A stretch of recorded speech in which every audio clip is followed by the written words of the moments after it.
Hello दोस्तों, स्वागत है आप सभी का आपके अपने परिवार रीजनिंग रेसिसर एप्लीकेशन और यूट्यूब चैनल पे। आज की क्लास में हम सी सेट 2022 के प्रीवियस ईयर क्वेश्चन को सॉल्व करने वाले हैं। सी सेट 2022 के अंदर जितने भी मैथमेटिक्स के क्वेश्चन आए वो सारे क्वेश्चन मैं आपको सॉल्व कराऊंगा आज की क्लास में, और ये भी समझाता जाऊंगा कि साथ साथ में उसका कॉन्सेप्ट क्या है। क्वेश्चन को अगर करना था तो हमें कौन सा कॉन्सेप्ट ध्यान में रखना था। बढ़ते हैं आज के पहले क्वेश्चन पे। आज का पहला जो क्वेश्चन है वो ये रहा, देखिए क्वेश्चन क्या कह रहा है पहला आज का, तो समझिए। क्वेश्चन आपसे कह रहा है कि in a tournament of chess having 150 entrants, a players is eliminated whenever he lost a match. It is given that no match result in a tie or draw.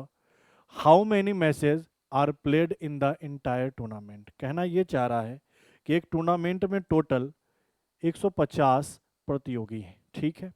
और कौन सा टूर्नामेंट है, तो शतरंज का टूर्नामेंट है। आगे आपसे क्या कह रहा है कि उनमें से कोई भी खिलाड़ी अगर हारता है तो उनको क्या कर दिया जाता है, बाहर कर दिया जाता है। यह निश्चित किया गया है कि कोई भी बाजी बराबर नहीं है, कहने का मतलब टाई या ड्रा नहीं है। फिर आगे क्या कह रहा है, तो इस पूरे टूर्नामेंट में कितनी बाजियां खेली गई ये आपको बताना है, ठीक है। कि टोटल 150 लोग हैं, चेस का टूर्नामेंट है। जो भी हारेगा उसको डायरेक्ट बाहर कर दिया जाएगा टूर्नामेंट से। साथ साथ में ये भी ध्यान रखना है कि टूर्नामेंट का एक भी मैच टाई नहीं हुआ या ड्रा नहीं हुआ। तो आपको बताना है कि टूर्नामेंट में टोटल कितनी बाजियां खेली गई, मतलब टोटल कितने मैचेस हुए, ये आपको बताना है। उससे पहले एक छोटा सा कॉन्सेप्ट है, समझना और बड़ी ध्यान से समझना। मान लो मैंने कहा कि दो व्यक्ति है ए और बी, दो व्यक्ति है ए और बी, ठीक है। अच्छा, ए और बी अगर दो व्यक्ति हैं तो इनके बीच में टोटल एक मैच होगा। कितने मैच होंगे, एक मैच। क्यों? क्योंकि अगर मान लो आमने सामने एक ए है और एक बी है, ये मैचेस खेल रहे हैं, तो इन दोनों में से जो भी एक हार जाएगा वो तो टूर्नामेंट से बाहर हो जाएगा। जो भी इन दोनों में से हार जाएगा, अगर ए हारा तो ए बाहर हो जाएगा, बी हारा तो बी बाहर हो जाएगा, बचेगा तो कोई एक ही। तो इन दोनों के बीच में एक ही मैच क्या है, संभव है। लेकिन अगर मान लो ऐसे ही व्यक्ति तीन होते, ए होता, बी होता और सी होता, तीन व्यक्ति हैं, तो इनके बीच में कितने मैच संभव है, तो देखो सोचो। अगर ए और बी के बीच में मैच होता, मान लो कंडीशन ए और बी के बीच में मैच होता, मान लो कि ए हार गया तो ए तो टूर्नामेंट से बाहर हो गया। तो एक मैच किसके बीच में हुआ, ए और बी के बीच में। ए अब बाहर हो गया। अब क्या बचे, बी और सी। तो अगला मैच किसके बीच में होगा, बी और सी के बीच में। और बी और सी में से कोई एक बाहर हो जाएगा, मान लो बी बाहर हो गया। तो आपने देखा यहां टोटल कितने मैच हुए, तो एक मैच ए और बी के बीच में और एक मैच कितने किसके बीच में, बी और सी के बीच में। तो यहां टोटल कितने मैचेज होंगे, दो। यहां टोटल कितने मैचेज होंगे, एक। तो आपने क्या कहा कि अगर प्रतियोगी दो थे तो मैच कितने हुए, एक। प्रतियोगी तीन थे तो मैच कितने हुए, दो। इसी तरीके से चार मान लो कि ए है, बी है, सी है और डी है, ये चार प्रतियोगी है। अब इनके बीच में मैच लेते हैं, तो ए और बी के बीच में मैच कराया, मान लो ए हार गया, तो अब कौन बचा, बी। तो इनके बीच में कितने मैच हो गए, एक। अच्छा, अब बी और सी के बीच में मैच कराया, बी हार गया, तो मानो क्या बचा फिर सी। तो इनके बीच में एक मैच हुआ। अच्छा, सी और डी के बीच में मैंने मैच कराया, तो सी और डी में मान लो अगर सी हार गया तो बचा कौन, डी। तो आपने क्या कहा कि अगर ए बी सी डी अगर चार है प्रतियोगी तो उनके बीच में टोटल कितने मैचेज होने की संभावना है, तीन। तो यहीं से हमें एक सीक्वेंस पता चल रहा है कि अगर प्रतियोगी दो है, मतलब खेलने वाले खिलाड़ी दो है, तो मैच एक होगा। खेलने वाले खिलाड़ी तीन है तो मैच दो होगा। खेलने वाले खिलाड़ी चार है तो मैच तीन होगा। वैसे ही मान लो अगर 50 खिलाड़ी होते तो मैच कितना होता, 49 होता। ऐसा होने का कारण क्या है कि जो भी व्यक्ति हारता है उसको सीधा ही टूर्नामेंट से बाहर किया जाता है, और कोई भी मैच टाई और ड्रा नहीं है, मतलब डायरेक्ट नॉकआउट मैच है। क्लियर है? तो आपने यहां से एक सीक्वेंस पता कर लिया कि जितने भी प्रतियोगी होंगे, जितने भी प्रतियोगी होंगे उनमें से एक कम करने पर उतने ही मैच खेले जाएंगे। क्लियर है? तो आपने क्या कहा, टोटल प्रतियोगी कितने थे, 150, उनमें से कितना कम कर दूं, एक। तो मैच कितने खेले जाएंगे, 149। कि अगर 150 प्रतियोगी है तो 149 मैच ही खेले जाएंगे। अपना ऑप्शन कौन सा होगा, सी, बिल्कुल ही करेक्ट उत्तर। समझ गए ये चीजों को, एक बार देख लीजिए। फिर इसके बाद अगले क्वेश्चन में बढ़ेंगे। आसान क्वेश्चन था, 2022 का पेपर भी सही था। चलिए अगले क्वेश्चन में बढ़ते हैं। अगला क्वेश्चन देखिए, ये तो इंग्लिश में है, इसका हिंदी भी देख लेते हैं। आपसे क्या कह रहा है, a bill for 1840 1840 is paid in denomination of 50, 20 and the 10 notes. आपसे क्या कह रहा है, 1840 को तीन तरह के नोटों में क्या करना है, पेड करना है, 50 के नोट में, 20 के नोट में और 10 के नोट में। फिर क्या कह रहा है, अगर टोटल आप उनके पास कितने नोट यूज करने हैं, तो टोटल 50 ही नोट क्या करने हैं, यूज करने हैं। तो कंसीडर द फॉलोइंग स्टेटमेंट, पहला स्टेटमेंट, दूसरा और तीसरा। अब बताना है इन तीनों के तीनों फॉलो करेगा, या तीनों में से कोई दो फॉलो करेगा, या तीनों में से कोई एक फॉलो करेगा, या तीनों का तीनों ही फॉलो नहीं करेगा। ये चीज हमें बताना है। देखते हैं इसका हिंदी में भी। स्पेस वहां पे देखो, यहाँ पे स्पेस है। अब समझना, क्वेश्चन को अच्छे से समझिएगा। आपसे कह रहा है कि टोटल 1840 है का एक बिल है, जिसको 50, 20 और 10 के मूल्य वर्गों के नोटों में क्या किया गया है, भुगतान किया गया है। तो आपसे ये कहा गया कि टोटल 1840 रुपया है, ये रुपया है। इसमें अगर नोट की बात करें तो कितने कितने के नोट होंगे, तो 50 रुपये के नोट होंगे, 20 रुपए के नोट होंगे और 10 रुपए के नोट होंगे। इनके अलावा कोई नोट नहीं होगा। और जो टोटल नोट होंगे सर, वो टोटल नोटों की संख्या जो होगी वो 50 ही नोट आपको यूज करने हैं। ये भी ठीक है। पहला कंडीशन क्या कहा, तो देखिए पहले कंडीशन से, अगर पहले कंडीशन से 1840 बन जाएगा तो फॉलो करेगा, नहीं बना तो नहीं फॉलो करेगा। यही काम करना है। पहला कंडीशन क्या कह रहा है, 50 वाले 25 नोट काम में आ गए। मतलब 50 रुपए वाले टोटल कितने नोट लिए गए, 25 नोट लिए गए। तो अगर 50 रुपए वाले टोटल 25 नोट है तो कितने रुपए लिए गए, तो आपने कहा सर 1250 रुपए। मतलब 50 रुपए का नोट अगर टोटल 25 लिया जाए तो 1225 रुपए का भुगतान यहां से हो सकता है। ठीक है, 1250 का भुगतान यहां से हो सकता है। टोटल कितने हैं, 1840। 1840 में से 1250 50 रुपए वाले नोट से मैंने भुगतान कर दिया। तो अगर 1840 में से 1250 घटाऊंगा तो कितना बच जाएगा, तो आप कहोगे 0। और यहाँ 14 में से 5 घटा 9, और यहाँ 7 में से 2 घटा 5। हाँ या ना, 590। 590 का और भुगतान कर दूंगा तो यहाँ ऐड करने पर टोटल 1840 आना चाहिए। यही तो कहना चाह रहा है। अच्छा, आगे क्या कह रहा है, शेष भुगतान क्या है, 20 वाले और 10 वाले नोटों में किया गया। मतलब ये जो 590 है, या तो इसमें 20 का नोट होना चाहिए और किसका नोट होना चाहिए, 10 का नोट होना चाहिए। 590 रुपए का भुगतान 20 के नोट से और 10 के नोट से होना चाहिए। अब देखो, हमने टोटल नोट कितने यूज कर लिए, 25। और टोटल हमारे पास थे कितने, 50। 50 में से 25 अगर 50 वाले नोट यूज कर लिए तो इन दोनों के लिए टोटल नोट कितने बचेंगे, तो आप कहोगे सर 25 नोट बचेंगे। नहीं, 50 में से 25 नोट यहाँ यूज कर लिए तो 20 और 10 वाले हम टोटल 25 ही नोट और यूज कर सकते हैं। अब यहाँ पे पूरा संभावना बैठाने की जरूरत नहीं। यहाँ पे सबसे मैक्सिमम नोट कौन सा है, 20 का। तो अगर मैंने ऐसा सोचा कि ये जितने भी नोट 25 बचे हैं ना, ये 25 के 25 अगर, ये 25 के 25 अगर मैंने 20 के नोट यूज कर लिए तो टोटल में कितना रुपए का भुगतान कर सकता हूं, तो 500 का। 25 गुना 20, 500 का भुगतान कर सकता हूं। तो अगर हम, तब हमने क्या देखा कि यहाँ 500 रुपए का भुगतान होगा। अब हम क्या देख रहे हैं कि हमें जो भुगतान करना था वो 590 का करना था, और 25 के 25 मैंने सारे नोट यूज कर लिए, तब भी मैं 500 का ही भुगतान कर पाऊंगा। कहने का मतलब, अगर इन 25 में से 10 रुपए का नोट ले लिया, 1 2 3 4 भी, तो ये 500 से तो कम ही का भुगतान कर पाऊंगा। जबकि हमें कितना करना है, 590 का। तो क्या इस कंडीशन से टोटल 1840 का भुगतान हो पाएगा, तो सर नहीं हो पाएगा। तो पहला वाला स्टेटमेंट क्या है, गलत है। क्लियर है। दूसरा स्टेटमेंट देखो। अच्छा, दूसरे स्टेटमेंट में क्या कह रहा है कि 20 वाले कितने नोट यूज किए, 35। मतलब 20 रुपए के 35 नोट यूज कर लिए। तो टोटल कितने रुपए यूज कर लिए, 700। 700 का भुगतान हो गया किससे, 35 नोट से। टोटल कितना करना है, 1840। तो अब बचा कितना, 1140। और इस 1140 का जो भुगतान करना है वो कैसे करना है, तो 50 के नोट में और 10 के नोट में। या तो 50 रुपए के नोट में या फिर 10 रुपए के नोट में। हाँ या ना, क्लियर है ये बातें। अब एक बात बताओ, 35 नोट हम यूज कर चुके हैं, टोटल 50 है, तो नोट मेरे पास कितने बचे इस केस में, 15। अब मैक्सिमम मेरे पास जो नोट ले सकते हैं वो कितने का ले सकते हैं, 50 का, और दूसरा कितने, 10 का। अगर मैं ये 15 के 15 सोच के देखो, अगर ये 15 के 15 50 के ही नोट यूज कर जाऊं, तो आपने कहा सर 15 गुना अगर 50 करूं, 15 गुना अगर 50 करूं तो 15 पचे 75, 750 होता है। बोलो हाँ या ना, क्लियर है। जबकि हमें कितना करना है 1140। इसका मतलब क्या है कि 50 के मैं नोट 15 अगर लूंगा तब भी 1140 का भुगतान नहीं कर पाऊंगा। अच्छा, अगर इनमें से एक दो नोट भी 10 वाले को दे दूंगा तो ये वैल्यू तो 750 से भी कम आ जाएगा, हाँ या ना। तो मैंने कहने का मतलब है कि ये दूसरे तरीके से भी टोटल 1840 का भुगतान नहीं हो पाएगा। क्लियर है। चलिए तीसरे पे पहुंचते हैं। तीसरा क्या कह रहा है, 10 वाले 20 नोट यूज किए। 10 रुपए के कितने नोट यूज किए सर, 20 नोट यूज किए। तो टोटल कितने रुपए हो गए, 200 रुपए, हाँ या ना। ठीक है। अच्छा, 1840 का भुगतान करना था, 200 रुपए का भुगतान तो 20 नोट से कर दिए और 10 रुपया वाले नोट से। ठीक है।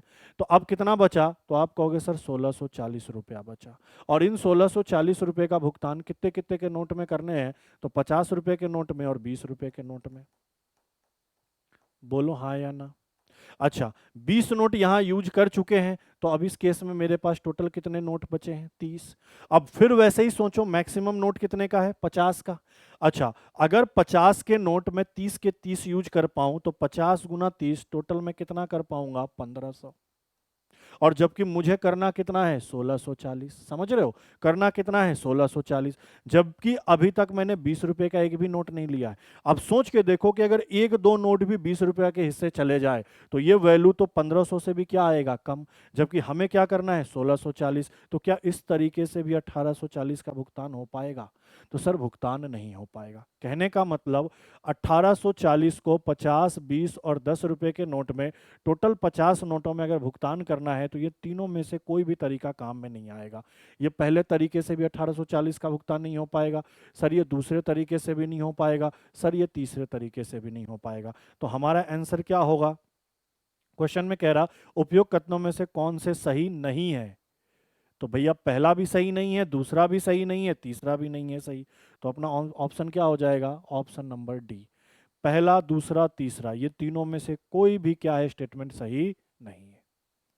इन तीनों में से कोई भी स्टेटमेंट सही नहीं है। अच्छा क्वेश्चन था, बस क्वेश्चन को क्या करना था, लॉजिक से सॉल्व करना था। बढ़ते हैं अगले क्वेश्चन में। नेक्स्ट क्वेश्चन देखिए, अगला क्वेश्चन देखिए, ये आसान और हो गया। क्वेश्चन नंबर क्या कह रहा है कि 3 का पावर 21 है, 4 का पावर 18 है, और सॉरी 2 का पावर 40 भी था। 2 का पावर 40, 3 का पावर 21, 4 का पावर 18 और 8 के पावर 12 में कह रहा है कि लघुत्तम, लघुत्तम मतलब स्मॉलेस्ट, सबसे छोटी संख्या कौन सी है। अच्छा, एक चीज गौर करो सर, ये 2 का पावर 40 है, ठीक है सर, ये 3 का पावर 21 है, ठीक है। क्या मैं इस 4 को लिख सकता हूं 2 का पावर 2 और इसके ऊपर पावर 18। और क्या इस 8 को मैं लिख सकता हूं 2 का पावर 3 इसके ऊपर पावर 12। अब एक लाइन और जाओ तो सर, ये 2 का पावर 40 है, ये 3 का पावर क्या है, 21 है। सर ये 3 का घात क्या है, 21 है। ये दो, ये कितना, इन दोनों को गुना कर दोगे तो आप कहोगे सर ये 2 का पावर क्या होगा, 36। और यहाँ क्या होगा, 2 का पावर 36। आपने पढ़ा होगा तांग करनी में, a का घात n और कोष्ठ में इसके ऊपर ब्रैकेट में m घात हो तो इसको हम कह सकते हैं a का घात n और m। नहीं, तो इन दोनों का गुना हो गया 36, इन दोनों का गुना हो गया 36। अब गौर करने वाली बात क्या है, तो गौर करने वाली बात ये है कि सर ये भी 2 का पावर 36 है और ये भी 2 का पावर 36 है। तो इतना तो फिक्स है कि 2 का पावर जो 40 है वो 2 के पावर 36 से बड़ा होगा, ये दोनों वाले से, हाँ या ना। इतना तो फिक्स है। तो अब एक चीज बताओ कि यह इससे बड़ा है और इससे बड़ा है, और ये दोनों एक ही मान है, 2 का पावर 40 2 के पावर 36 से बड़ा है। तो इतना तो फिक्स है कि भैया ये छोटा नहीं हो सकता, ये छोटा नहीं हो सकता, ये छोटा नहीं हो सकता। क्यों नहीं हो सकता, क्योंकि अगर ये छोटा होता तो ऑप्शन में कोई एक ही वैल्यू दिया होता, या तो 4 का पावर 18 दिया होता या 8 का पावर 12 दिया होता, हाँ या ना। जबकि दोनों ही ऑप्शन दे दिया, तो ऐसा संभव है क्या कि एक संख्या पूछा है और दो दो संख्या संभव हो पाए, नहीं संभव है। तो इसका साफ साफ मतलब पता चल गया कि 2 का पावर 40 ज्यादा है 2 के पावर 36 है। मतलब पहला बड़ा वैल्यू ये है, दूसरा ये है, तीसरा ये है, कहने का मतलब ये दोनों बराबर है। तो सबसे छोटा कौन सा दिख रहा है, 3 का पावर 21। तो आपने कहा सर इसके बार वैल्यू किसका आएगा, 3 के पावर 21 का। तो सबसे छोटा मान क्या हो जाएगा, 3 का पावर 21। एक तो तरीका ये था। दूसरा तरीका क्या था, थोड़ा सोचो कि अगर मैं 2 के पावर 12 की बात करूं तो 2 का पावर 12 होता है 4096। आपको पता नहीं होगा तो याद दिलाऊं, 2 का पावर 10 तक तो 1024 होता है। फिर एक बार और पावर बढ़ाना मतलब 2 गुना करना, तो 2000 क्या हो जाएगा 48। फिर एक पावर और बढ़ाना मतलब 2 गुना करना, तो 4000 क्या हो जाएगा 96। तो 2 का पावर 12 4096 होता है। और गौर करो 3 का पावर 7 अगर करे तो यह 2187 होता है। कैसे मैंने सोचा, तो भैया 3 का पावर 6 729 होता है, और इसका 3 गुना कर दे तो 2100 कितना होता है 87। अब इतना समझ लो कि अगर ये 2 का पावर 40 है तो कहने का मतलब ये क्या है, तो आप इसको इस तरीके से भी तो लिख सकते हो, सर 2 का पावर 12 गुना 3 और 2 का पावर 4, नहीं 12 या 36 और 4 40। अगर ये 2 का पावर 36 है तो आप यही तो लिख सकते हो 2 का पावर 12 का 3 गुना, हाँ या ना। तो इतना तो समझ गए कि 2 का पावर 40 सबसे ज़्यादा है। 2 का पावर अगर 36 देखा जाए तो मैंने कहा ये 2 का पावर 12 तो होता है 4096, और इसका घात 3 है, इसके घात 3 का मतलब 4096 गुना 4096 गुना 4096। फिलहाल इतना ध्यान रखना। अच्छा एक चीज़ और यहाँ ध्यान रखो, हमें टोटल सॉल्व करना था 3 का पावर 21, तो क्या मैं इसको लिख सकता हूँ 3 का पावर 7 का पावर 3। अच्छा 3 का पावर 7 क्या होता है 2187, इसका पावर 3। अब यहीं से चीज़ें क्लियर हो जाएगी, ये तो सबसे बड़ा है, अब इन दोनों में बड़ा कौन होगा ये यहीं से क्लियर हो जाएगा, क्योंकि अगर ये बड़ा हो गया तो इससे बड़ा ये, और या इससे बड़ा। अब ये बताओ 4096 का घात 3 है, मतलब 4096 गुना 4096 गुना 4096। 4096 फिलहाल छोड़ दो, 4000 ही ले लो एक तरीके से। तो 4000 का मतलब 4 गुना 4 गुना 4, 4 चौका 16, 16 चौका 64, और 3 3 जीरो है, तो 64 पे कितने जीरो आएंगे 9 जीरो आएंगे। और ये कितना है 2187 है। इसको फिलहाल 2000 लेकर ही चल लो। अगर 2000 लेकर चलोगे, 2000 को 3 बार गुना करोगे तो 2000 गुना 2000 गुना 2000, तो 2 गुना 2 गुना 2 8, और 8 पे कितने जीरो होंगे तो 3 3 6 और 3 9। तो यहाँ 8 पे 9 जीरो आएगा, यहाँ 16 पे 9 जीरो आएगा, तो बड़ा यही हुआ ना, इससे बड़ा। 2 का पावर 36 से बड़ा क्या हो गया, 3 के पावर 21 से ज्यादा बड़ा क्या हो गया 3 का पावर 36, और 3 के पावर 36 से ऑब्वियसली है कि 2 का पावर 40 क्या होगा बड़ा होगा। तो इस तरीके से भी हम सोच सकते थे, बाकी यहीं पे चीजें खत्म हो गई थी कि 2 के पावर 40 से 2 का पावर 36 ज्यादा है, ये तो दिख रहा है, इसका वैल्यू इससे ज्यादा आएगा, ये तो फिक्स हो गया, ये चीज तो हम कंडीशन फिक्स कर लिए। अब दूसरा ऑप्शन में देखें, ऑप्शन में ये दोनों ऑप्शन है, ये भी है और ये भी है, और दोनों का मान 2 का पावर 36 ही है। अगर दोनों होता तो क्वेश्चन में एक ही संख्या पूछा है तो 2 ऑप्शन नहीं हो सकते एक ही तरीके के, क्लियर है, तो ये दोनों होगा नहीं, इन दोनों में से एक होगा, तो ये इससे बड़ा है तो ऑब्वियसली यही छोटा बनेगा, तो 3 का पावर 21। ठीक था, मैंने सारा सिनेरियो आपको समझा दिया, इससे भी समझा दिया, इससे भी समझा दिया, आप यहाँ से भी हिट एंड ट्रायल चीजों को सोच सकते थे। चलिए बढ़ते हैं अगले क्वेश्चन में। नेक्स्ट क्वेश्चन देखिए, क्वेश्चन नंबर अगला क्या कह रहा है, कह रहा है 3 अंक की कितनी घन पूर्ण संख्या है। ठीक है, आपसे यहां कह रहा है 3 डिजिट नेचुरल नंबर। ठीक है, यहां क्वेश्चन में लिखा है कि अंकों का प्रयोग दोबारा किए बिना, एक अंक एक बार ही यूज करना है, दोबारा प्रयोग नहीं कर सकते हैं। इस प्रकार होंगी कि संख्या का प्रत्येक अंक क्या हो विषम हो, भैया ऑड हो, संख्या का प्रत्येक अंक क्या हो ऑड हो, और संख्या 5 से क्या हो विभाज्य हो। संख्या 5 से क्या है कटनी चाहिए। दो कंडीशन है, हर एक संख्या ऑड हो और संख्या 5 से कटनी चाहिए। और कितने अंकों की संख्या चाहिए सर 3 अंकों की संख्या चाहिए। जरा सोच के देखो एक एक करके, 5 का डिविजिबिलिटी रूल क्या होता है, 5 के विभाज्यता का नियम क्या होता है कि अगर ये कहीं पे 0 हो या 5 हो तभी 5 से कट पाएगा, हाँ या ना। तो यहाँ पे अगर ये 3 अंकों की संख्या है और इनको 5 से काटना है तो इकाई पे या तो 0 होना चाहिए या तो इकाई पे क्या होना चाहिए 5, तभी ये 5 से कट पाएगा, अन्यथा 5 से नहीं कट पाएगा। तो पहला कंडीशन देख लिया। दूसरा कंडीशन क्या कह रहा है कि हर एक अंक क्या होना चाहिए सम, हर एक अंक क्या होना चाहिए सम, तो क्या 0 सम है। टोटल अंक कितने होंगे तो यही तो होंगे 0 1 2 3 4 5 6 7 8 9। 2 सम संख्या है नहीं ले सकते, 4 सम संख्या है नहीं ले सकते, 6 सम संख्या है नहीं ले सकते, 8 सम संख्या है नहीं ले सकते, 0 सम है नहीं ले सकते। तो ले क्या सकते हैं सर? 1, 3, 7 और 9, यही 4 ले सकते हैं।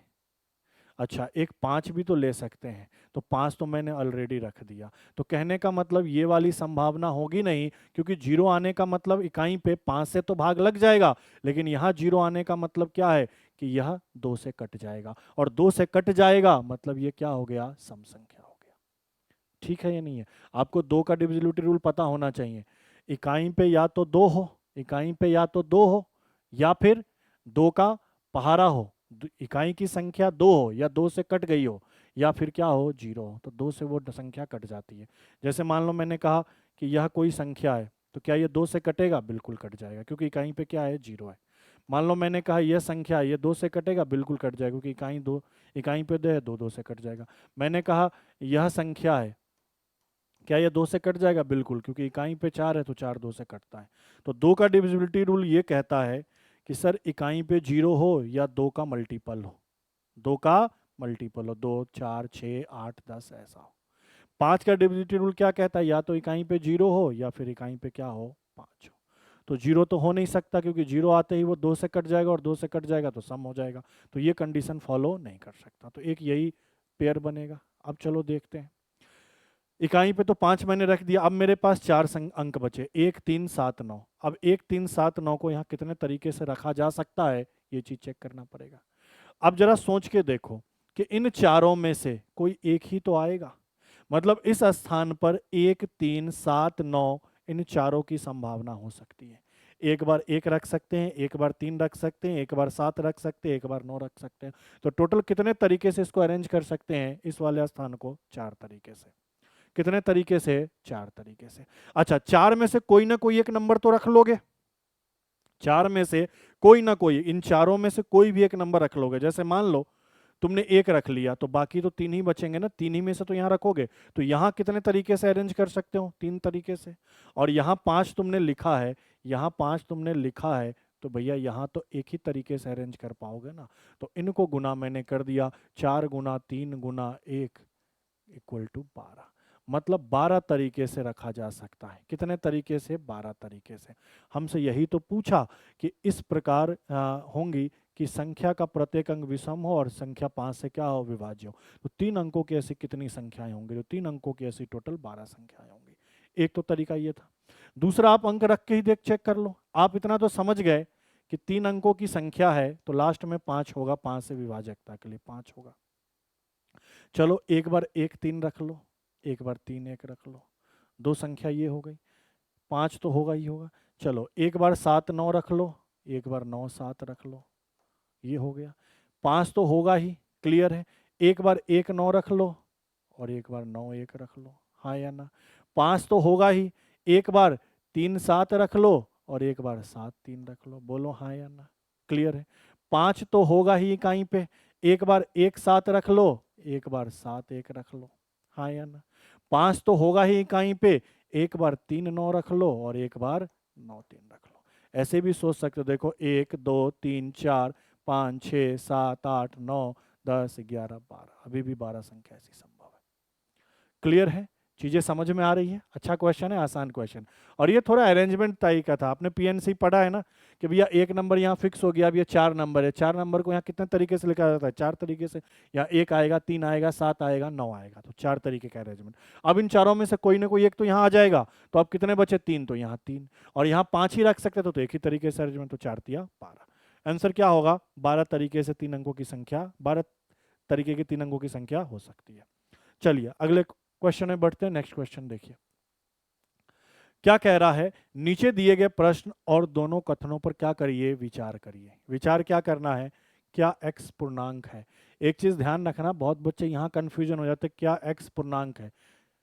ये आपको बता नहीं रहा है, आपसे कह रहा है, आपसे पूछ रहा है कि x एक पूर्णांक है क्या? ये आपसे पूछ रहा है, ये नहीं कह रहा है कि x पूर्णांक है। दिया डेटा नहीं, आपसे पूछ रहा है कि क्या x पूर्णांक है, इंटीजर है। कथन पहला क्या कह रहा है? x/3 पूर्णांक नहीं है। कथन 2 क्या कह रहा है? 3x पूर्णांक नहीं है। अब इन दोनों कथन फॉलो कर गया तो अलग अलग, अगर पहला फॉलो कर गया दूसरा नहीं किया तो पहला आंसर, दूसरा कर गया पहला नहीं किया तो दूसरा आंसर, दोनों नहीं किया तो दोनों नहीं आंसर, और अगर दोनों को मिलाकर कर गया तो फिर दोनों मिलाकर आंसर। अब देखो क्या कह रहा है आपसे, ये क्वेश्चन किया है, देखो क्वेश्चन क्या है कि x इंटीजर है, आपसे पूछ रहा है कि x एक इंटीजर है क्या, पूर्णांक है क्या। पहला कंडीशन x बटा 3, ध्यान देना आपसे कह रहा है कि x बटा 3 पूर्णांक नहीं है, not integer, not integer,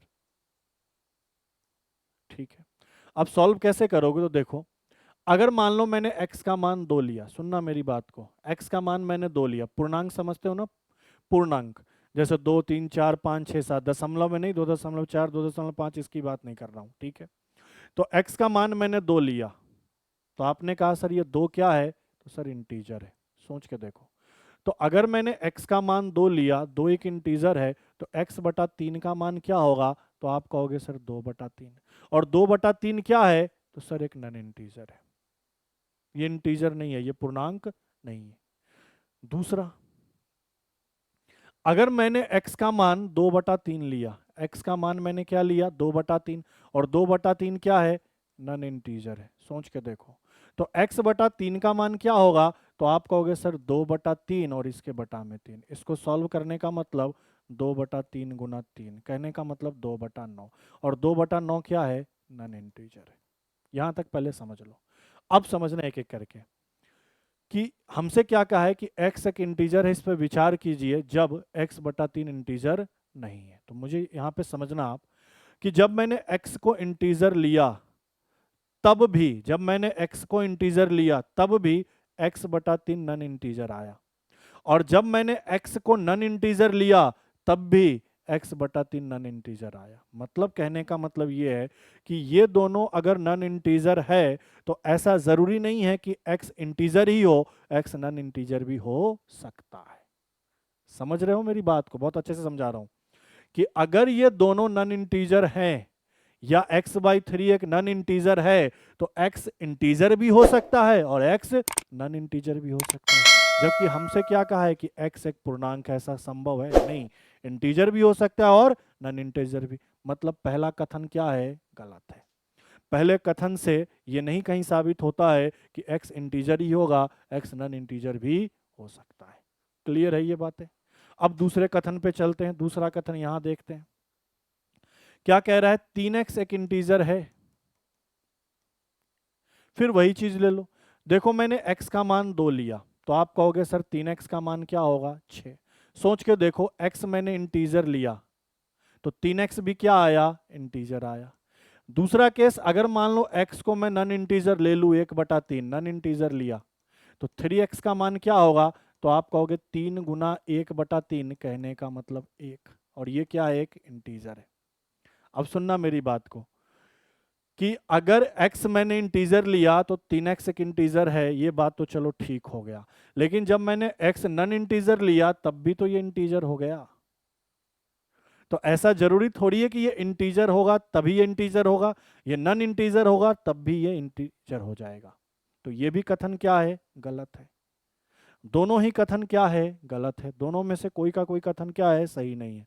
option अगले पेज में हो सकता है, हाँ अगले पेज में।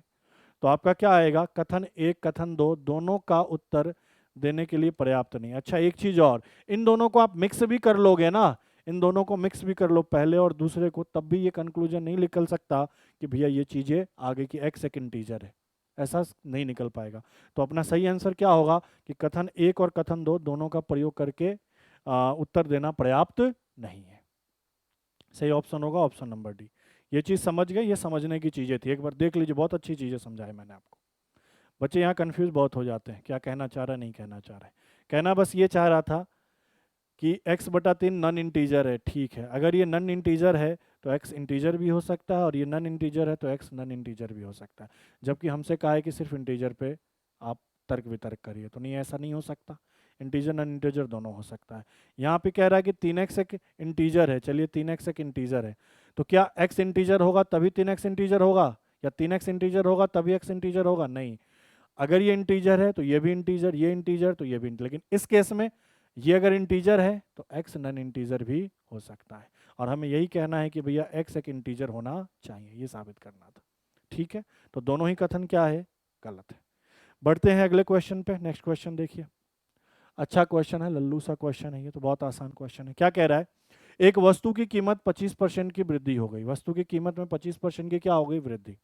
तत्पश्चात कीमत को 20% क्या किया गया, घटा दिया गया, और फिर 10% क्या किया गया, बढ़ा दिया गया। तो कीमत में परिणामी वृद्धि क्या है। देखो एक चीज, अगर आपने परसेंटेज पढ़ा होगा ना, मैंने पढ़ाया भी है, आप ऐप पे गए होंगे तो आपने एक चीज देखा होगा कि जहां 25% में वृद्धि हो रही है और 20% में कमी हो रही है, कोई वैल्यू अगर 25% बढ़ रहा है तो 20% कम होगा। कहने का मतलब 25% का वैल्यू अगर 4 आया, 25% का मान अगर 4 आया, तो 20% का मान भी क्या हो रहा है, 4।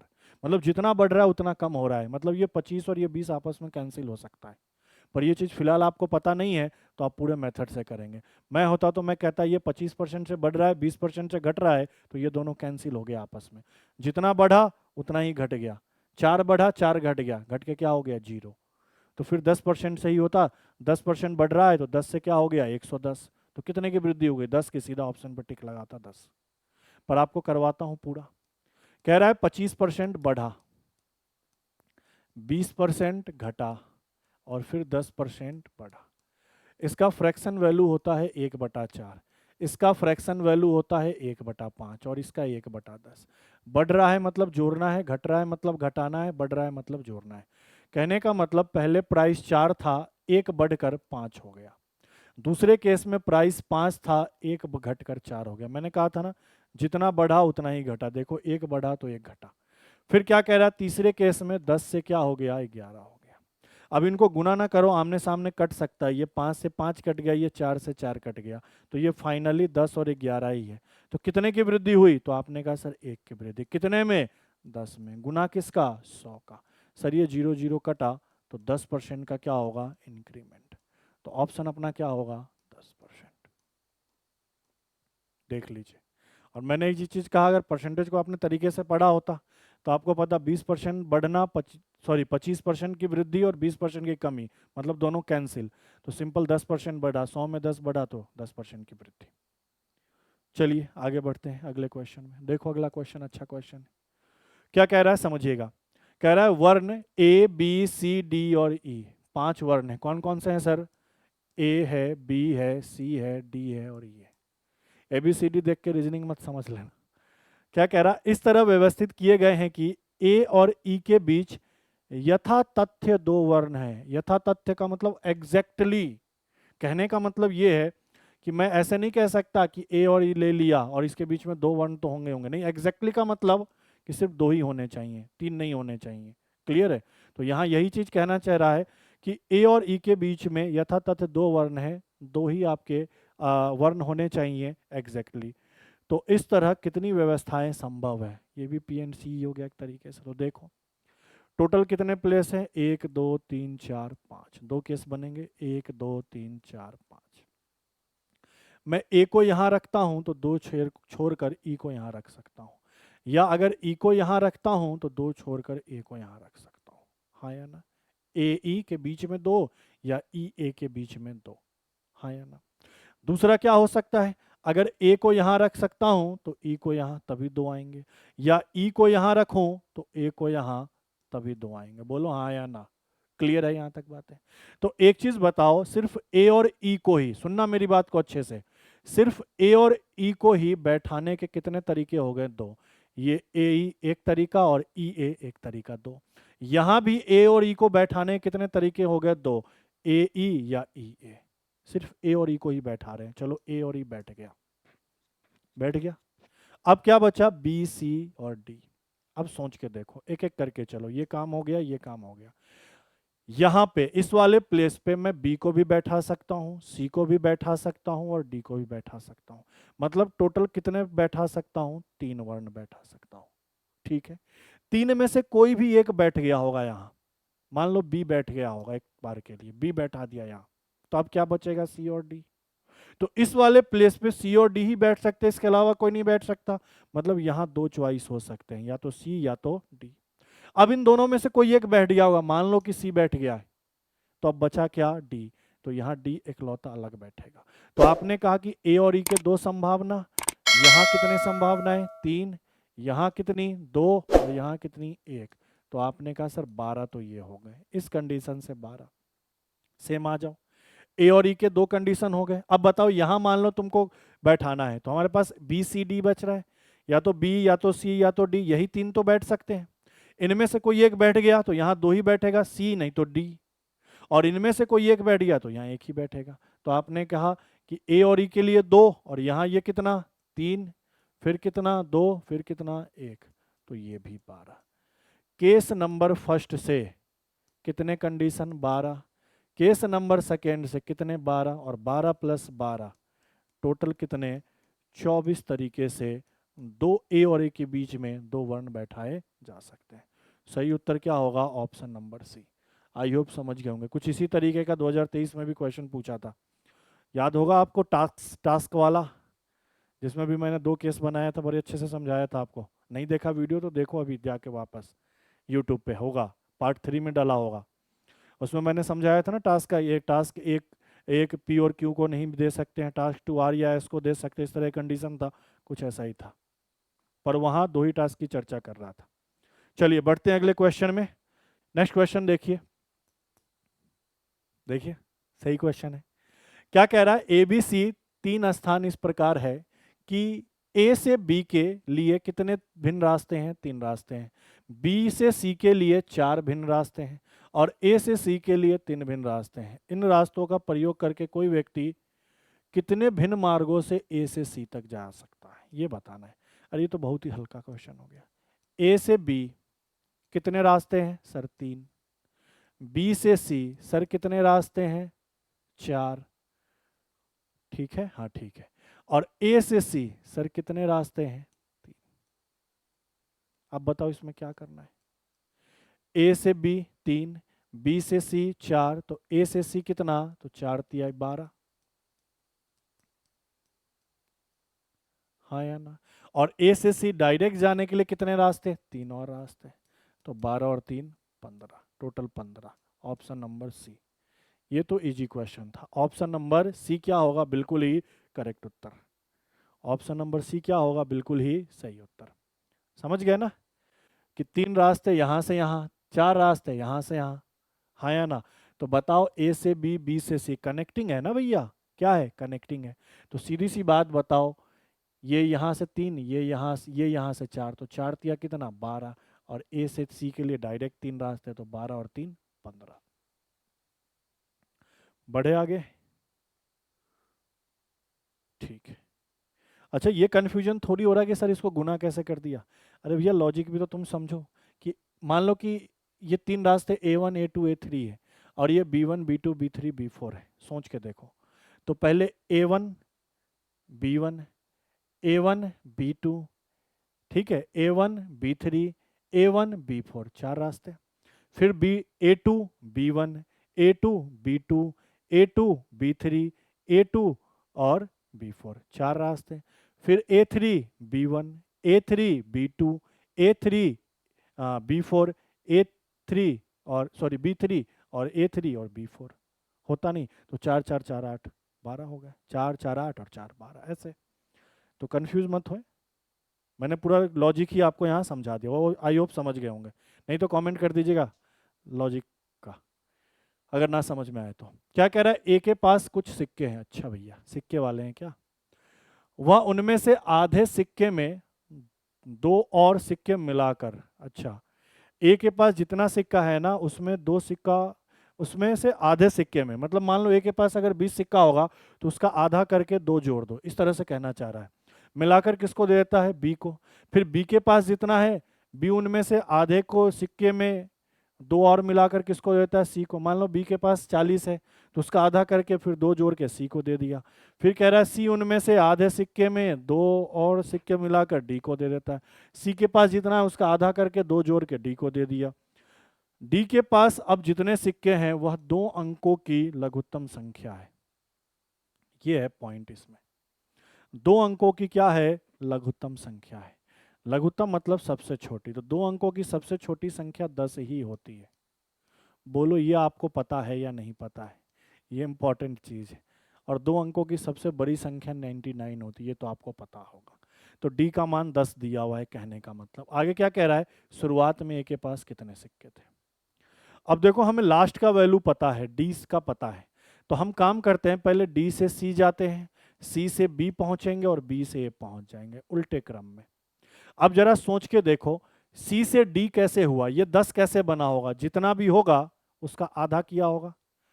मान लो इसके पास x है, तो x का आधा करके जब 2 जोड़ा होगा तभी तो ये वैल्यू आया होगा, तभी तो ये वैल्यू आया होगा, तभी तो ये वैल्यू आया होगा।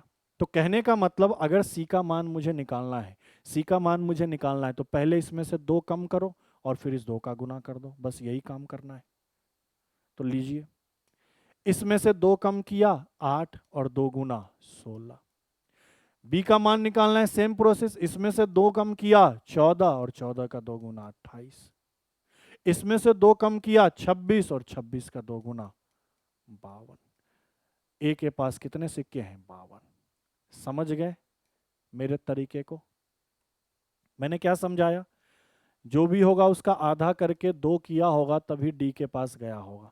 तो कहने का मतलब इसको अगर सरल करते तो 10 माइनस 2 करते तो 8 आता, फिर 8 में 2 का गुना करते हैं तो ये 16 आता और 16 इसका मान आता। तो मैंने डायरेक्ट समझाया कि हर बार प्रोसेस क्या चल रहा है, -2 गुना 2, 2 माइनस गुना 2 सी का मान, इसमें 2 माइनस गुना 2 सी का मान, इसमें 2 माइनस गुना 2 ए का मान, ए का मान 52। अब यहाँ से आप सीक्वेंस चेक करेंगे तभी 10 पे पहुँच जाएंगे।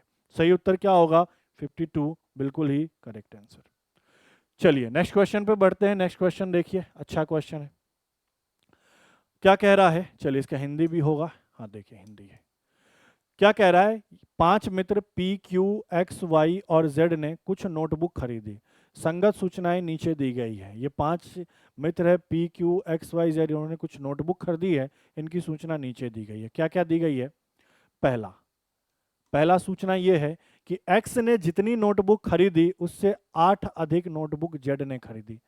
जेड ने 8 ज्यादा खरीदी, तो सीधे सा मतलब है, मैंने आपको पढ़ा रखा है, ज्यादा या कम का मतलब अंतर, और अंतर हमेशा पॉजिटिव होता है। तो ज्यादा किसके पास गया, जेड के पास, तो आपको सीधा सीधा कह रहा है जेड माइनस एक्स का वैल्यू 8 है। एक एक करके देखो, मैं सारे पॉइंट लिख लेता हूँ। पी प्लस क्यू मिलाकर 21 है, पी और क्यू मिलाकर टोटल कितने हैं, 21 है।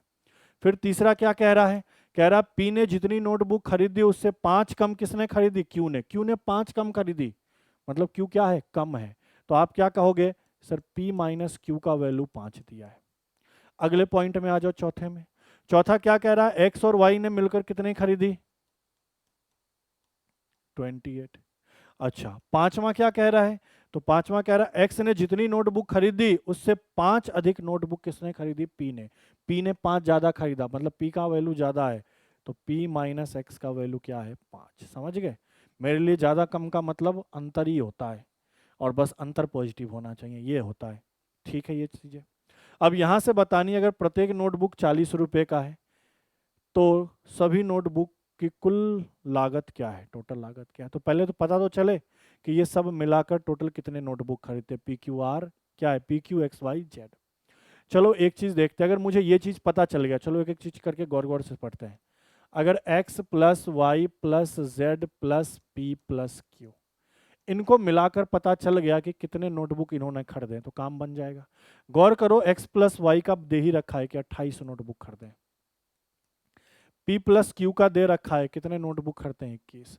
बस अब पता चल जाए कि जेड ने कितने खरीदे हैं और उसमें 40 का गुना कर दें तो टोटल नोटबुक का कॉस्ट आ जाएगा, लागत आ जाएगा, तो वही पता करना है। अब जेड का वैल्यू निकालना है, इतना सारा इक्वेशन दिया है, तो एक एक करके काम करते हैं। कैसे कैसे काम कर सकते हो, देखो अब ये देखो, जिन 2 अंकों को जोड़कर 21 लिखा है उन्हीं 2 अंकों को घटाकर 5 लिखा है। रेशियो में ये डायरेक्ट तरीका बताया था, जोड़ने पर 21 घटाने पर 5, तो दोनों का मान कैसे निकालते हैं, तो सिंपल सा तरीका बताया था, दोनों को जोड़ लो, 25 और 1 26, इनका आधा कर दो, दोनों को घटा दो 16 और इनका आधा कर दो, तो आपने कहा सर पी का मान 13 और क्यू का मान 8। डायरेक्ट तरीका है भैया, सिखा रखा है रेशियो में, ठीक है। अब पी का वैल्यू 13 हो गया और क्यू का वैल्यू 8 हो गया। अब एक चीज देखो, पी का वैल्यू 13 हो गया तो एक्स का मान क्या रखे कि 5 आ जाए, तो आप कहोगे सर पी का वैल्यू मुझे 13 पता है, तो पी का वैल्यू 13 है, तो एक्स का मान मुझे 8 रखना पड़ेगा, तभी तो 5 आएगा। तो यहाँ से एक्स का मान 8 हो गया, क्योंकि मुझे जेड निकालना था ना।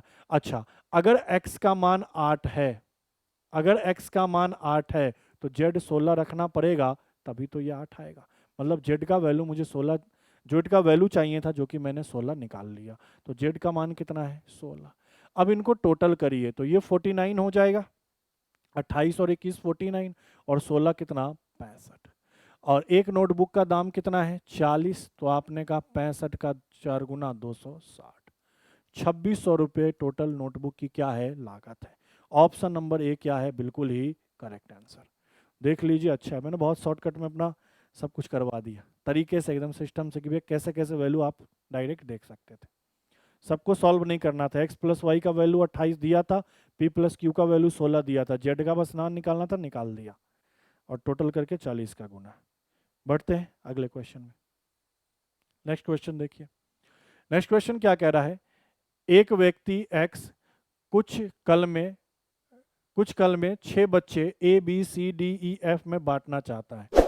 कैसे बांटना चाहता है? यदि ए को मिली कलमों की संख्या बी के मिले कलमों की संख्या की 2 गुनी है, सी को मिली कलमों की संख्या की 3 गुनी है, डी को मिली कलमों की संख्या की 4 गुनी है, ई को मिली कलमों की संख्या की 5 गुनी है, एफ को मिली कलमों की संख्या की 6 गुनी है, तो एक्स को न्यूनतम कितनी कलम खरीदनी चाहिए कि हर एक को मिली कलमों की संख्या सम हो, हर एक को इवन कलम मिले। मतलब है जैसे मैं किसी को 10 कलम मिला तो 10 सम है, लेकिन किसी को 11 नहीं मिल सकता क्योंकि ये एक विषम है। तो ये कंडीशन लगा दिया। अब देखो कहना क्या चाह रहा है, देखो ए है, बी है, सी, डी, ई और एफ। आपसे क्या कह रहा है, सुनना मेरी बात को। ए को बी से 2 गुना मिला, मतलब अगर ये x बाई 2 होगा तो इसका 2 गुना क्या होगा? x होगा।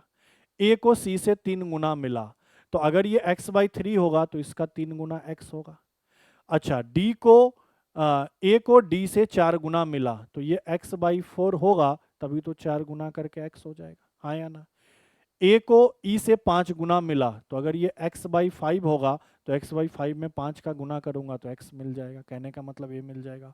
और ए को f का 6 गुना मिला, जितना भी f का मान है उसका 6 गुना, तो x बाई 6 रखेंगे तभी तो इसमें 6 का गुना करेंगे तो x मिल जाएगा।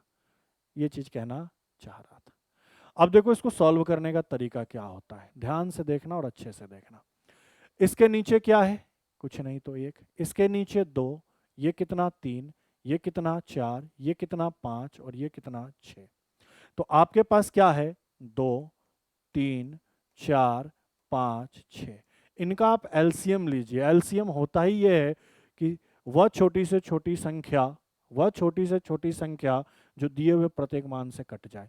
तो यहां मैं अगर एलसीएम ले लूंगा तो मैं समझ जाऊंगा कि न्यूनतम, क्योंकि न्यूनतम ही तो कह रहा है, न्यूनतम कलम कितनी की, न्यूनतम कलम कितना लेकर चले। तो इसका जब एलसीएम निकाला तो ये कितना हो गया? 60। ले से कितना हुआ? 60। तो अगर मैं ये 60 रखूंगा, देखो यही 60 है, न्यूनतम मैं कितना कलम ले रहा हूं? 60। 60 लिया तो ये कितना होना चाहिए? तो 60 में 2 का भाग 30 होना चाहिए। ये कितना होना चाहिए? 20 होना चाहिए। 60 में 3 का भाग, 60 में 4 का भाग कितना होना चाहिए? तो आपने कहा 15। 60 में 5 का भाग कितना होना चाहिए? 12। और 60 में 6 का भाग कितना होना चाहिए? 10। अब इनको मैंने जोड़ा तो 60 और 30 90, 90 2 110, 120, 130, 140 और 7 147। ऑप्शन में 147 दिया है, लेकिन आपको भ्रमित करने के लिए, आपको इसलिए 147 पहले ऑप्शन पे दे दिया है ताकि आप एक बार बनाओ और फटाफट ऑप्शन पे टिक लगाओ। लेकिन आप ये ध्यान रखो कि सारे कलम की संख्या क्या होनी चाहिए? इवन। तो देखो ये सम है, ये सम है, ये सम है, लेकिन ये विषम है, ये सम है, ये सम है, तो क्या ये वाला सम है? नहीं, ये विषम है। तो ये पॉसिबिलिटी ले सकते हैं? नहीं। तो क्या करना है? तो बस इसके जस्ट बाद वाला ले लो, 2 गुना करके ले लो, 120 ले लो। इससे नहीं होता तो फिर 3 गुना ले लेते, 180। 180 से नहीं होता तो 240, कोई ना कोई इस तरीके से। तो बताओ ये 2 गुना हुआ तो ये भी 2 गुना, ये भी 2 गुना, ये भी 2 गुना, ये भी 2 गुना, ये भी 2 गुना, और इन सब को जोड़ोगे तो 294 आएगा, क्योंकि ये भी तो 2 गुना होगा, हाँ या ना। अब देखो सब कोई सम हो गया और मैंने दो गुना ही क्यों लिया, क्योंकि मुझे पता था कि 15 का अगर दो गुना कर दो तो 30, और 30 क्या होता है, सम। हाँ या ना? अगर मान लो यहाँ कुछ ऐसा होता कि 4 गुना करके सम आ रहा होता तो मैं 4 का गुना करके चेक कर लेता। ठीक है, तो मैंने कहा आंसर क्या होगा, ये संभावना नहीं बनेगी 294। 294 न्यूनतम कलम उसको रखनी पड़ेगी, जिससे क्या है, हर एक प्रकार का कलम क्या होगा, इवन होगा, सम संख्या होगा। सभी को एक इवन संख्या की कलम मिलेगी, सम संख्या मतलब 60, 40, 30, 24, 20 इस तरह से मिलेगा। ठीक है, चलिए अगले क्वेश्चन।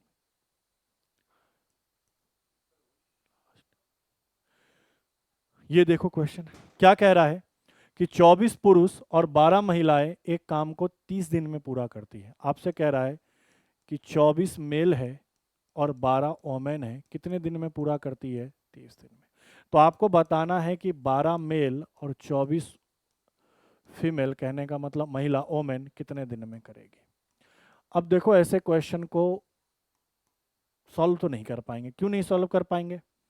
क्योंकि यहाँ मुझे ना ही आदमी की क्षमता पता है, इफिशियंसी पता है, नहीं औरत की इफिशियंसी पता है। अगर दोनों की इफिशियंसी का पता होता तभी इस क्वेश्चन को हम सॉल्व कर पाते हैं। पहला केस तो ये। तो यहाँ किसी की क्षमता के बारे में हम पता नहीं कर पा रहे पूरे क्वेश्चन को देखकर। दूसरा केस, अगर क्षमता या क्वेश्चन में डेटा समान रेशियो में गुना या बढ़ रहा होता या घट रहा होता, समान रेशियो में बढ़ रहा होता या क्या हो रहा था, घट रहा होता, आदमी की संख्या समान रेशियो में बढ़ रही होती या घट रही होती, तब भी इसका सॉल्यूशन संभव है।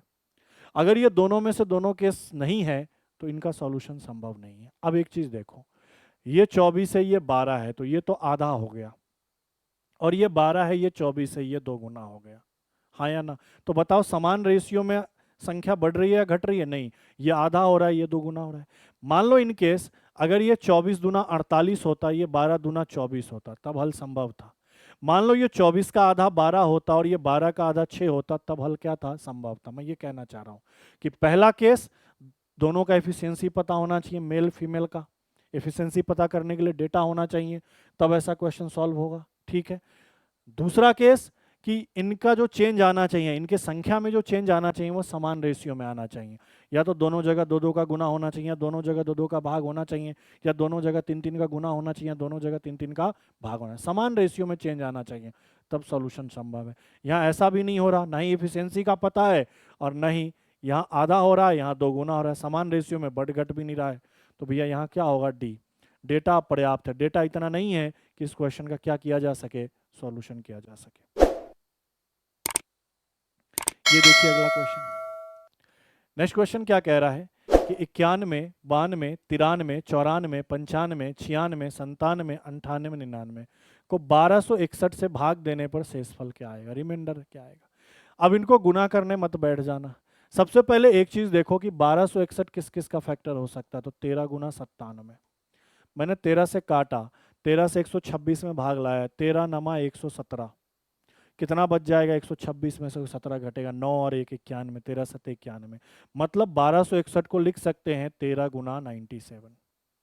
अब बताओ 97 से 97 कट जाएगा और 13 से ये 91 कट जाएगा 7 बार में, सबसे पूरा पूरा डिविजिबल हो गया, और डिविजिबल हो गया तो भैया रिमाइंडर 0। आंसर क्या होगा, ये था आसान क्वेश्चन। चलिए बढ़ते हैं अगले क्वेश्चन। ये क्वेश्चन देखो क्या कह रहा है, क्या कह रहा है, 20 सेंटीमीटर लंबी 8 सेंटीमीटर चौड़ी आयताकार चादर के बारे में निम्नलिखित कथन पर विचार कीजिए। पहला, इस चादर को ठीक ठीक 4 वर्गाकार चादरों में काटना संभव है। दूसरा, इस चादर को समान क्षेत्रफल वाले 10 त्रिभुजाकार चादरों में काटना संभव है। तो चलो एक एक करके करते हैं। आपसे कह रहा है कि 20 सेंटीमीटर क्या है, लंबा है, और 8 सेंटीमीटर क्या है, चौड़ा है। ठीक है, कितने वर्गाकार में करना है, 4 वर्गाकार चादर को में काटना है। समझ, वर्गाकार का मतलब चारों तरफ से क्या होना चाहिए, सेम। अच्छा, अगर ये 20-20 है तो मैं काम करता हूँ, ये टोटल 20 है तो इसको ऐसे कर लें, ये 8, ये 8 और ये 4, ऐसा चेक करना ही पड़ेगा। 8 8 16, 4 20।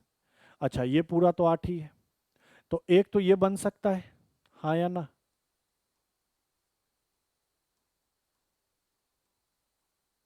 एक तो ये बन सकता है, एक ये बन सकता है, ये भी 8 8 8 8, ये भी 8 8 8 8 2। अच्छा एक चीज बोलो कि चार वर्गाकार ही कह रहा है, तो चार वर्गाकार जरूरी थोड़ी कि 8 8 का बने। अब यहां एक चीज गौर करो, इसको मैं 4 सेंटीमीटर और 4 सेंटीमीटर दो टुकड़ों में रख सकता हूं, तो यहां पे भी तो बन सकता है 4 सेंटीमीटर 4 सेंटीमीटर, ये भी 4 सेंटीमीटर। तो आपने कहा कि सर एक तो 8 8 सेंटीमीटर का वर्गाकार बन जाएगा, दूसरा भी 8 8 सेंटीमीटर का वर्गाकार बन जाएगा, तीसरा 4 4 सेंटीमीटर का वर्गाकार बन जाएगा, चौथा 4 4 सेंटीमीटर का वर्गाकार बन जाएगा। और हमसे कह रहा है क्या कि ठीक ठीक चार वर्गाकार चादरों में काटना संभव है, तो संभव है। दूसरा स्टेटमेंट क्या कह रहा है? दूसरा स्टेटमेंट कह रहा है इस चादर को समान क्षेत्रफल वाले कितने त्रिभुज में? 10 त्रिभुज में। किसको? तो आपसे कह रहा है ये 20 सेंटीमीटर लंबा और 8 सेंटीमीटर चौड़ा। उससे पहले एक छोटी सी बात ध्यान देना कि मान लो मैंने कहा कि ये ABCD एक वर्ग है या आयत है, ठीक है। अगर मैं इनके डायगोनल से इनको काट दूं दो भागों में, तो इसका एरिया और इसका एरिया हमेशा क्या होता है? बराबर। ये वर्ग में भी सही है, ये आयत में भी सही है, ठीक है। ये समांतर चतुर्भुज में भी सही है। क्लियर है? अब एक चीज देखो, ये 20 सेंटीमीटर है, ये 8 सेंटीमीटर है, ये हमारा 20 सेंटीमीटर है, ये 8 सेंटीमीटर है। अच्छा मैं काम करता हूं, ध्यान दीजिएगा, 1 2 3 4 और 5, 1 2 3 4 5। मैंने क्या किया? 4 centimetre 4 centimetre 4 centimetre 4 centimetre 4 4 4 8 4 12 4 16 20 centimetre, इनको 5 भागों में बांट लिया। तो ये भी 4 4 के हैं। तो आपने क्या देखा कि यहाँ अब ये 4 4 का है, ये कितने का है? 8 का है। तो ये एक आयत बन गया।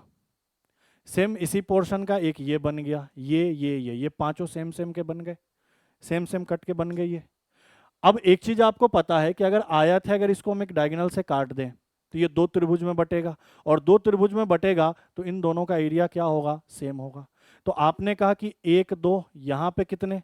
तो 3 4, यहाँ कितना? तो 5वां, और ये कौन सा? छठा, ये कौन सा?